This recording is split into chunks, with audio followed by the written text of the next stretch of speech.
Las 8 horas con 23 minutos. Continuamos en el tema educativo, pero nos vamos a la educación básica y a la educación intermedia en Ecuador. Hay mucha incertidumbre en los padres de familia y los estudiantes se sienten convertidos en una especie de conejillos de indias en los cuales se experimenta con la educación a distancia. Hay normativas que se están experimentando en todo el mundo y Ecuador no es la excepción. Damos la bienvenida al ingeniero Cristian Cobos, coordinador zonal 6 de Educación.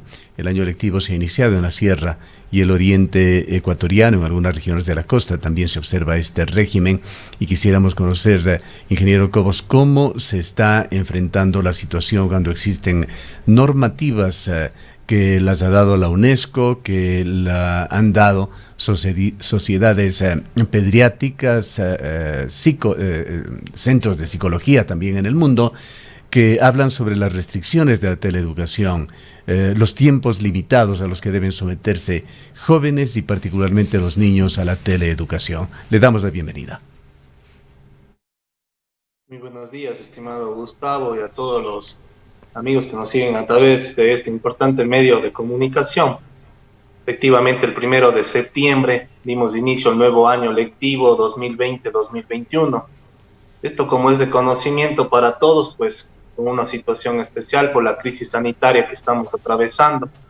Para ello, desde el 16 de marzo, el Ministerio de Educación puso en aplicación el plan educativo Aprendemos Juntos en Casa, con el propósito de garantizar el derecho a la educación en todos los niveles. El objetivo es de mantener la continuidad de los procesos formativos de los estudiantes y con ello, pues, a través de procesos interdisciplinarios y con un currículo de emergencia, trabajar en base a objetivos de aprendizaje con la situación del entorno actual, poniendo una educación en valores en donde el rol tanto de los maestros, de los padres de familia, de los estudiantes, de los funcionarios y de todos quienes hacen las comunidades educativas cumplen un rol protagónico para dar efectivamente ese acompañamiento a todos nuestros estudiantes, tanto a nivel zonal como nacional.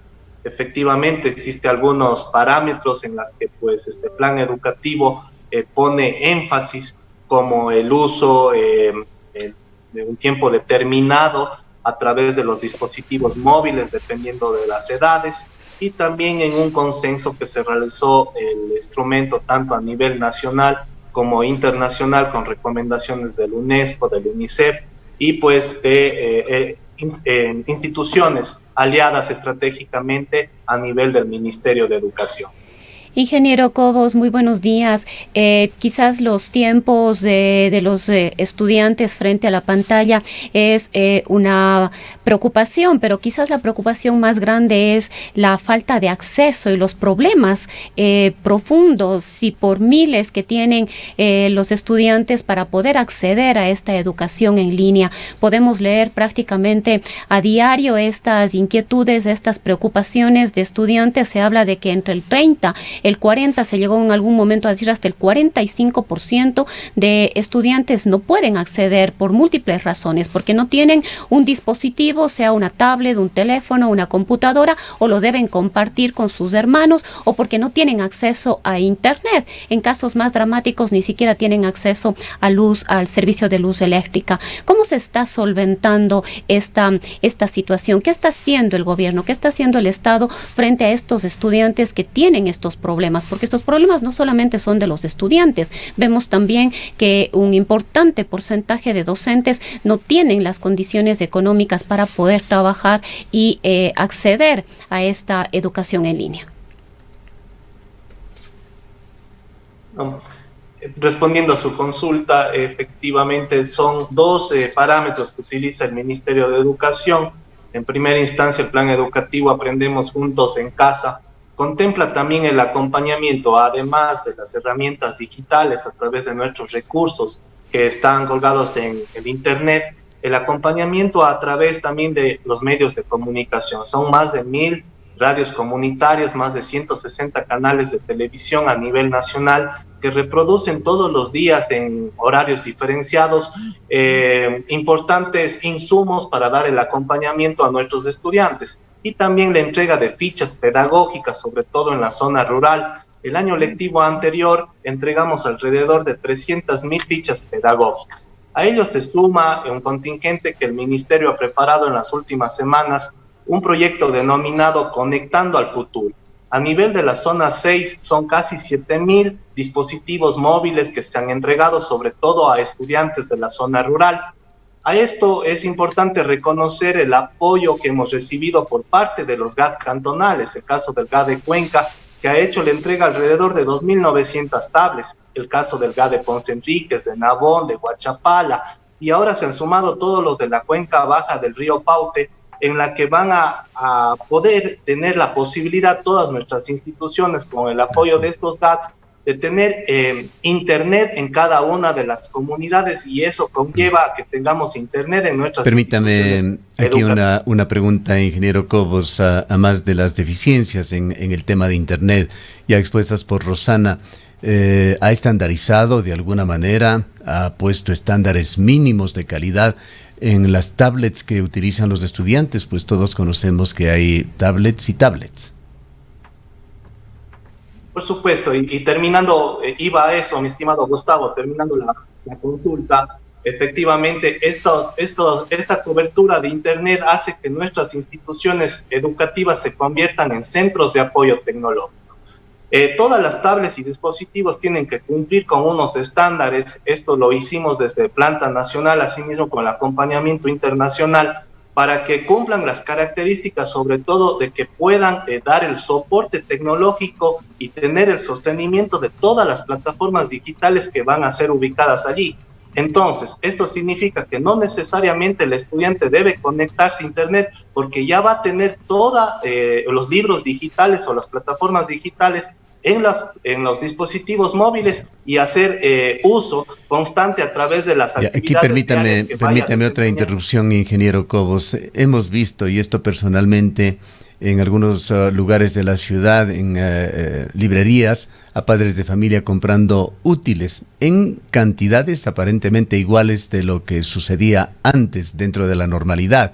Entendemos la compra de libros, la compra de instrumentos, pero nos llama la atención la compra de cuadernos en iguales cantidades.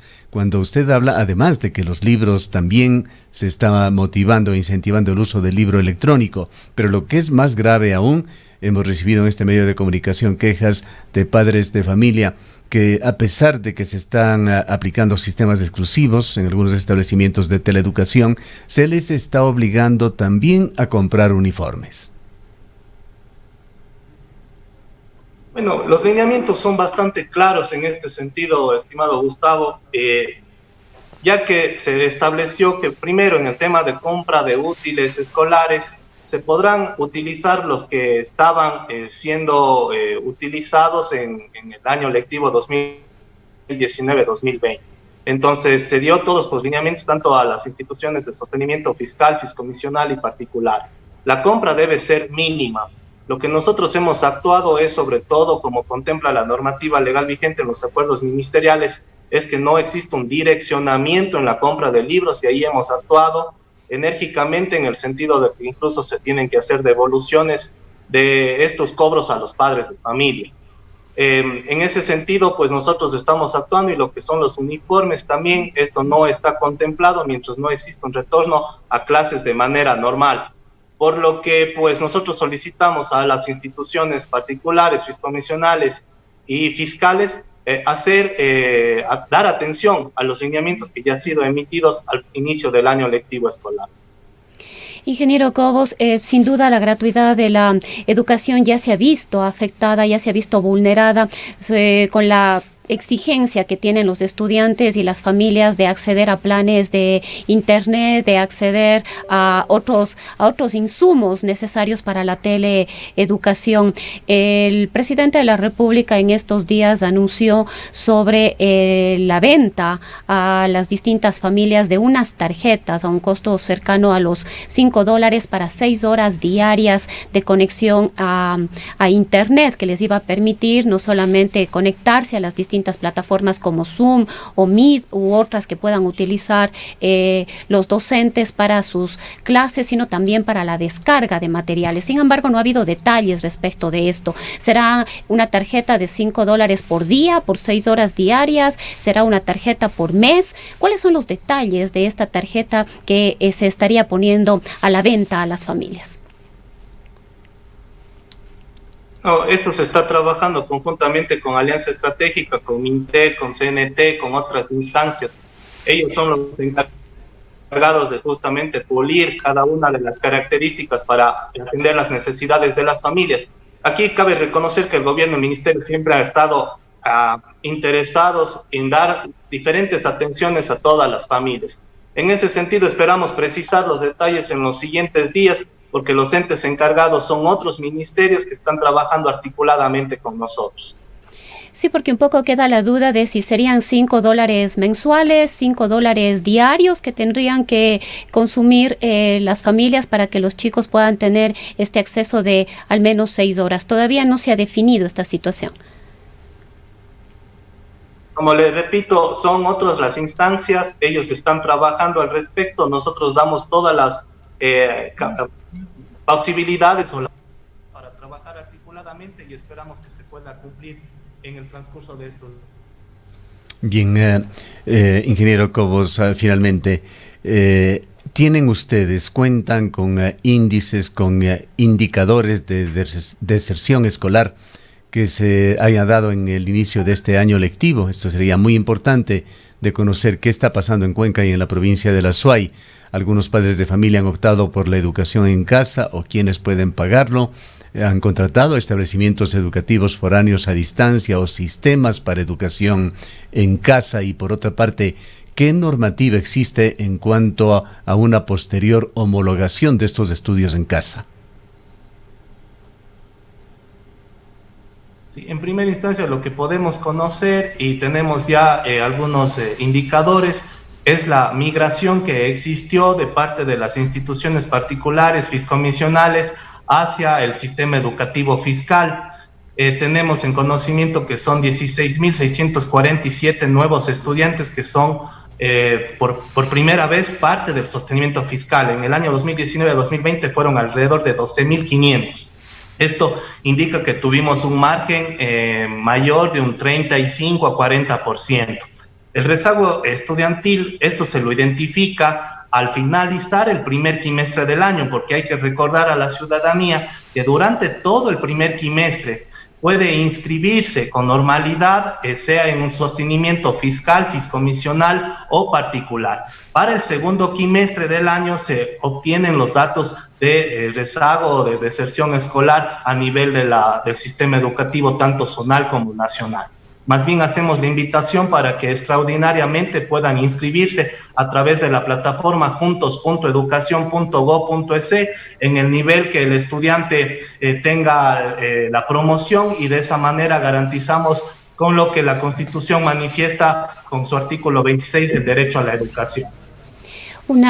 Quizás una última inquietud, ingeniero, y tiene que ver con la educación particular, la educación privada. Se habla de que hubo una disposición en la reducción, en este caso, de tanto los costos que tienen que ver con la matrícula como con las pensiones. ¿Esto es obligatorio para la educación privada, dependiendo de la modalidad a la cual se acojan? ¿Cómo se está, en este caso, gestionando el tema de la educación privada o controlando los costos de la educación privada? Con respecto al sostenimiento particular, es importante aclarar que aquí, pues, en primera instancia, el Ministerio de Educación congeló los precios de las mensualidades que se desarrollaban a nivel del año lectivo 2019-2020. En ese sentido, pues, la misma valor que estaba cancelando en ese entonces tiene que cancelarlo ahora. Para ello, en los descuentos, ya por situaciones de vulnerabilidad, situaciones de pronto de producción económica, situaciones de que el padre de familia perdió su empleo, se puso a conocimiento de la ciudadanía la ley humanitaria. En su artículo 3 manifiesta que los padres de familia por alguna de sus condiciones y presentando los requisitos podrá tener acceso hasta de un 25% de descuento. Pero también tenemos que la misma ley de educación en su artículo 132 manifiesta que todos los padres de familia podrán acceder a becas si por una situación económica así lo amerita. Esto se evalúa porque no todos pueden tener acceso, sino hasta un 5% del universo global de toda la comunidad educativa. Para ello nosotros también hemos puesto créditos a través de las empresas públicas o bancos públicos. Por ejemplo, Ban Ecuador concedía créditos hasta de $3,000 para las familias que se encuentran en situaciones extremas y que no podían cumplir con estos pagos. Aquí también es importante mencionar que las instituciones particulares por ningún motivo podrán prohibir la entrega de desglose de documentación. Eso es lo que ha ocurrido en las últimas semanas. Ya que pues no existe normativa que nos indiquen que por una falta de pago no podrán entregar los documentos para que el estudiante pueda inscribirse o matricularse en otra institución. Lo que sí llamamos a los padres de familia, porque son obligaciones contractuales adquiridas con anterioridad, a llegar a acuerdos con las instituciones particulares para que puedan cumplir con estas obligaciones pendientes que no tienen solo por el tiempo de la pandemia, sino que vienen muchas de las situaciones de los casos son desde meses atrás y eso también deben ellos cumplir con total obligación y responsabilidad. Hay algunas inquietudes del público que nos piden pasarla, ingeniero Cobos. Una dice sobre el uso de textos del año lectivo anterior. Es imposible por cuanto los padres de familia nos obligaron a devolverlos todos, por tanto nuestros hijos no tienen este material. Otra pregunta dice que no queda claro cuáles son las limitaciones de tiempo que un niño puede estar en un dispositivo, y otro que tampoco queda claro si es que existe o no normativa para la homologación de los estudios que se hagan en casa. Con respecto a la pregunta de los tiempos, sí, la Academia Americana de Pediatría recomienda lo siguiente: de 0 a 2 años, nada de pantallas; de 2 a 5 años, entre media y 1 hora al día; de 7 a 12 años, 1 hora con el acompañamiento de un adulto; de 12 a 15 años, 1 hora y media. A partir de esta edad, el uso de las redes sociales es opcional. De más de 16 años, de 2 horas, aunque a partir de esta edad el desarrollo de conocimientos es mayoritariamente autónomo. Con respecto al tema de la homologación, supongo que es con respecto a las ofertas educativas. Nosotros planteamos varias alternativas. Una, la educación abierta, que es la educación en línea. Otra, la educación que estamos desarrollando en este momento, que es la presencial, pero con la aplicación de un plan emergente denominado Aprendemos Juntos en Casa. Y 3, el homeschooling. Las instituciones educativas son las únicas entes que podrían presentar la autorización de obtener estas ofertas educativas. A nivel de Cuenca sí tenemos algunas, no son muchas, pero sí tenemos. En ese sentido, los costos sí varían porque podría pagar, en el caso de la educación abierta, hasta un 65% de una resolución normal. Si, por ejemplo, pagaba $100 en educación presencial, deberá pagar $65. Si el homeschooling paga hasta el 30%. Entonces, pero son algunos requisitos que se deben cumplir. Más bien hacemos la invitación para que se acerquen a los distritos de educación o a la ventanilla única de la coordinación zonal para adquirir mayor información y nosotros orientar en qué instituciones se están ofreciendo estas ofertas educativas. ¿En qué quedaron, ingeniero Cobos? Primera pregunta, no le escuché muy bien, estimado Gustavo, disculpe. Los textos, tenía que ver con los textos. Algún padre de familia sugería que no pueden hacer el uso de los textos porque los establecimientos educativos les pidieron que estos sean devueltos. Sí, con el tema de los textos justamente se hicieron entrega y devolución de los mismos para que sean reutilizados. En algunas instituciones, de acuerdo a un cronograma, ya están devolviendo las mismas, pues justamente todo el material y de los útiles escolares son para que este año sean utilizados nuevamente. Cuéntenos finalmente, y con esto cerramos definitivamente, ingeniero Cobos, este interesante diálogo. ¿Qué pasó con ese proyecto piloto que se lo hizo, me parece que fue en la ciudad de Quito, también en la ciudad de Guayaquil, para que los estudiantes físicamente retornen a las aulas? Bueno, específicamente con respecto al tema del retorno paulatino, nosotros estamos ya culminando el proyecto final. Aquí va a depender de las instituciones que así lo requieran, cumplir con algunos protocolos, sobre todo de bioseguridad. Esto será entregado al Distrito de Educación, pasará a una comisión de la coordinación zonal en donde se activará la mesa 5 de educación del COE provincial y será analizado tanto con el Ministerio de Salud como con el Ministerio de Educación. Pero la decisión final dependerá mucho del COE cantonal de cada cantón en todas las provincias. Es allí donde se analizará la posibilidad o no de dar la apertura para que los estudiantes puedan asistir presencialmente a clases. Dependerá mucho de los COEs cantonales y sobre todo de los proyectos que se han presentado por las diferentes instituciones en el cumplimiento de varios requisitos para que puedan tener estas clases presenciales en cada una de las instituciones educativas. Muchas gracias, ingeniero Cobos. Creo que ha sido muy informativa su intervención para tantas inquietudes que tienen los padres de familia en estos días.